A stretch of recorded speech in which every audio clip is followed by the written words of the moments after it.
Greetings everyone, my name is Zhi Xuan and I'm from SMJK Chung Confucian. Now the book that I'm holding over here is a famous fantasy romance novel. It's part of the debut series of Soman Chainani, specifically the second book of the School for Good and Evil series, A World Without Princes. Now you may be wondering, why am I recommending the second book but not the first or the last? Well, personally, I find the plot in this novel way more mind-blowing and chilling than the other two. It has the most dramatic story you can ever imagine. The story begins with two best friends, Sophie and Agatha, living in Gavaldon, until they stumble upon the gates to the School for Good and Evil.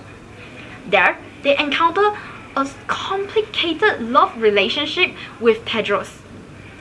However, in the end, they still manage to succeed in their quest by killing the schoolmaster. Agatha is so close to her happily ever after with Tedros, but she is forced to make a choice between Sophie and her true love. And of course, she chose Sophie so that she can go back into reality. In this second book of the series, Agatha and Sophie are now back in Gavaldon. However, Agatha is struggled to let go of her abandoned prince. Agatha makes a wish to reopen the gates to the School for Good and Evil, but now everything seems changed. Now the School for Good and Evil has transformed into the School for Girls and Boys, and war is brewing between the two schools.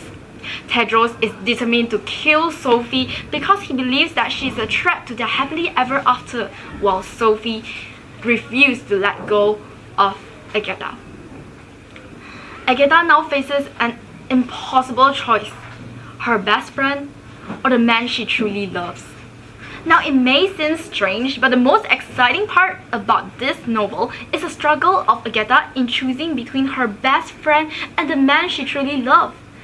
Imagine that you have to choose between two people that you cherish, but you have no choice but to choose one of them so that you can save the other.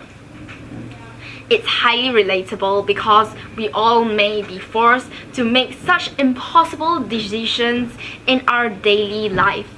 And this is what makes the novel even more interesting, powerful, and sensational.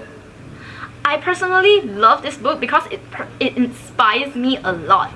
I especially admire the friendship between Sophie and Agatha because their unwavering friendship is rare to find in this world. Thank you.